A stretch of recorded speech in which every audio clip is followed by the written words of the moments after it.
Cris. Oye, Cristian, vemos un Cristian muy relajado, con un cambio en su carrera muy positivo, en las grandes ligas como siempre, pero te vemos aterrizado. O sea, a pesar del lugar en el que tienes, te vemos muy aterrizado con tu público, con la prensa, con toda la gente que te rodea. ¿Cómo te sientes, Cristian? Pues muchas gracias, yo me siento muy bien y bueno, mi vínculo con el público siempre ha estado muy sólido, sobre todo con mis fans, más allá del público. Creo que con mis fans siempre ha habido una conexión muy bonita, muy linda, siempre me ha dado un lugar muy hermoso mis fans. Y bueno, ahora mediáticamente, pues, ¿qué te puedo decir? Quiero que todo el mundo se entere de los nuevos temones que voy a estar lanzando.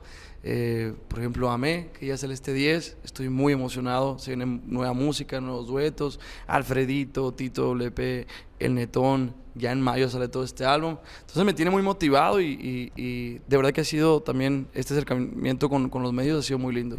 Oye, es difícil de pronto poder hacer estas colaboraciones por las agendas a veces tan complicadas de todos los artistas.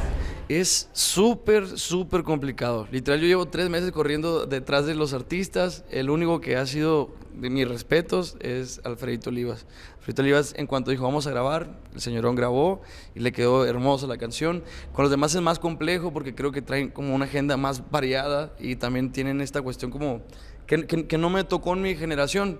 En mi generación es trabajar, y ellos sí se dan sus espacios para desestresar su mente y como que la música no sé, no la tienen como para mi generación es una prioridad estar trabajando constantemente y para ellos es hacer música pero disfrutar y estar tranquilos, ¿no? Te vemos también más activo ya en redes sociales. Ya vemos que tú haces tus propias grabaciones, que las subes. Antes también tenías un poquito estabas alejado de esa parte que es súper importante en la carrera. Es súper importante y de verdad me alarmé mucho cuando me enseñaron la gráfica de qué tanto es importante una plataforma, por ejemplo, como TikTok. Yo dije, wow, o sea, de verdad me tengo que poner a hacer TikToks ya, porque es un vínculo que yo lo tenía, no sé, me quedé con que el TikTok todo era baile y puras personas guapas y hombres hermosos y mujeres hermosas y bailando y demás haciendo challenge. Y yo no quería, cuando empezó TikTok yo dije como yo no quiero salir haciendo eso. Eh, ya después entendí que podía ser, se trata de lo que tú quieras, se trata de que es como una historia de Instagram, el mismo contenido que he hecho siempre. Y nada, ha sido divertido. En general esta etapa de acercamiento con medios, de volver a estar más presente en redes, ha sido un reto y un reto divertido. Oye, y aparte, esta parte de tener el contacto directo con tu público a través de tus redes, eso es muy padre, ¿no? O sea, puedes Claro. comunicar lo que tú quieres sin ninguna distorsión, a lo mejor de algún medio, de alguna edición, o sea, puedes ir a lo que quieres. Sí, yo creo que las redes sociales te brindan esa oportunidad bueno, de compartir tu mundo, de compartir cuando alguien va a lanzar canciones, es el contacto directo, algún mensaje importante, lo que sea, siendo que las redes sociales tienen ese poder, ¿no? Oye, Cristian, Amé, ¿cómo fue esa experiencia de grabar? Y cómo, o sea, la letra de la canción es impresionante, el sentimiento que hay en este tema. Amé, siento que es una pieza, es una obra de arte que es de las que más amo en mi carrera. Yo no tengo muchas canciones románticas. La mayoría de canciones son de despecho, son dolidas, son de separación, son de alguien muy dolido, de tristeza y demás. Esta canción es romántica y es de las pocas que tengo y siento que me emociona mucho tener una muy buena pieza de una canción tan romántica, tan honesta, la letra es tan profunda, pero tan, no sé, eh,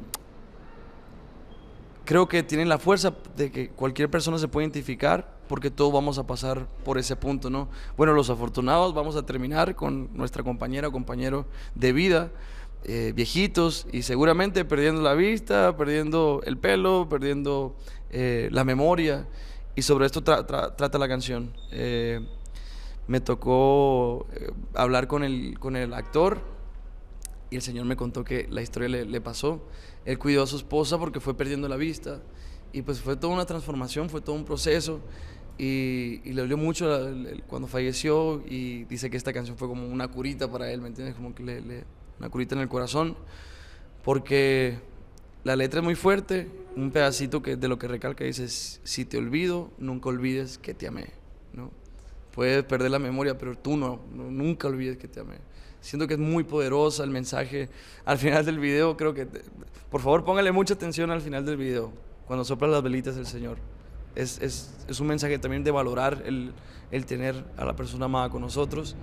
Y es una canción de mucho amor, muy romántica. Estoy muy emocionado. Tú te involucras mucho en la grabación de tus videos, o sea, sí, en la parte creativa. Sí. ¿Es correcto? Yo me involucro en todo. Yo me siento con Isaac, que es mi productor de show, y nosotros planeamos todo lo que ves en el escenario, los visuales, las luces, cuándo salen el CO2, cuándo salen las chispas y demás. Todo el show está planeado, yo me metí en todo. En mis videos a mí me gusta elegir mis directores, yo me gusta darle una narrativa de donde partan, de la historia, las temáticas. Me gusta mucho, quiero que sea estos colores, quiero que sea esta historia. Siempre me meto mucho en todo, en mis composiciones, pues ahí estoy. Cuando no las compongo yo, igual trato de aportarle lo más que puedo a la letra, cambiar pedacitos de melodías o pequeños detalles de letra. En todo lo que hago me meto, estoy metido en todo.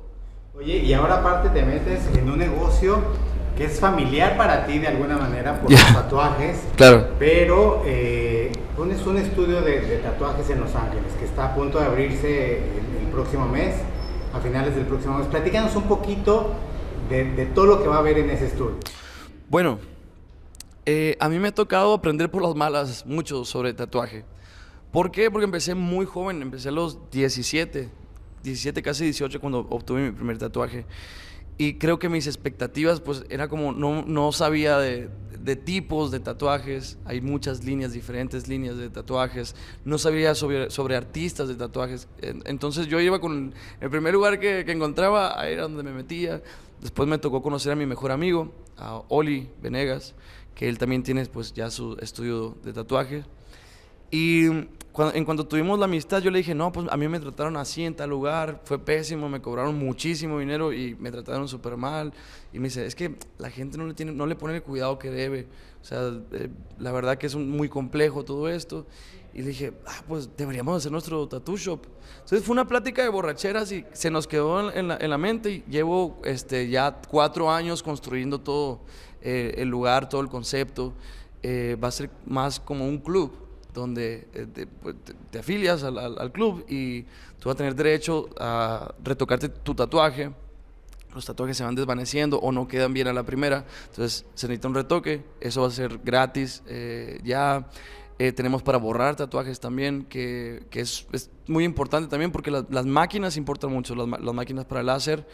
Estamos contratando todo lo mejor, un buen anestesiólogo para algo que lleva por nombre No Pain, que bueno, ya lo han visto con artistas como Peso Pluma, Arcángel, que es un concepto que lo llevó Ganga, un amigo de nosotros, Ganga Tattoo, donde duermen al artista, lo sedan y está pues un anestesiólogo checando el corazón, se hacen unos estudios previos de sangre para checar que todo esté bien. Entonces, no sé, si tú quieres una pieza, sobre todo es para piezas grandes, si tú quieres todo el pecho o todo la espalda, van a estar 8 o 5 tatuadores, los que tú elijas de tu gusto, para terminar una obra, ¿no?, gigante, y te despiertas y ya está listo el tatuaje. No te toca sufrir más que pues ya la sanación, que es algo muy novedoso, el No Pain. Vamos a tener hay más de 15 mesas de tatuadores. Y también vamos a tener un hookah lounge arriba que después lo voy a invitar para que vayan y vean la vista. Es un lugar muy hermoso y está arropado de todas nuestras ilusiones de mi socio Oli y mis ilusiones también. El piso es verde, trae todo mi concepto. Es como ver a Cristian Nodal si fuera una tienda. Esa es la tienda. ¿Y qué pasará si llegan tus amigos? O sea, que la gran mayoría les gustan los tatuajes. Hey, soy amigo de Cristian Nodal, ¿va a haber descuento? Claro que hay descuento y además ya está pactado toda la agenda, ¿eh? Cuando lo abramos no la vamos a acabar, tenemos que poner las pilas ahí, porque sí, la verdad que por parte de Oli, pues él conoce muchos basquetbolistas, futbolistas, yo conozco muchos cantantes, ya todos ya le prometimos, ¿no? Como, cuando abramos, para que vayas por tu tatuaje, ¿no? Entonces, sí, va a haber descuento para los amigos. ¿Qué es lo que más deseas al llegar a tu casa? Lo que más deseo es el no hacer nada. De verdad, a mí me gusta, no sé, estar pintando, viendo a la nada. Vivo en un bosque muy hermoso. No sé, estar con mi esposa, relajaditos, viendo películas, escuchando música. Me gusta pasear con el carrito. También me pongo a lo Forrest Gump. Ahí me pongo a podar. Me pongo a podar también mi patio. No sé, siento que son las pequeñeces, son detalles muy, muy pequeños del día a día, que de sentirte, el descansar en tu cama, en tu propio, ir a tu baño, no sé, sentir el olor tuyo en las cobijas y demás, es lo rico, ¿no? Y creo que poco se valora, porque pues pensamos que siempre van a estar ahí y no, en este rubro, en este tipo de trabajo, toca estar fuera de casa por mucho tiempo y eso lo hace como que, no sé, suena hasta ridículo, pero los pequeños detalles son los que más se extrañan, ¿no? Y en tu casa se habla, por ejemplo, de los proyectos, o sea, con tu esposa, habla, oye, tengo estos proyectos, o definitivamente llegan y no se habla de trabajo en casa. Sí, fíjate que como los dos somos muy musical, o sea, siempre son pláticas muy musicales o de videos, es más sobre el arte en sí que de negocio o lo que sea, ¿no? Casi no hablamos de temas de negocio. En general siempre es platicar más de la vida o anécdotas o estar haciendo bromas y demás, sí. Okay, muchas gracias, Chris. Gracias.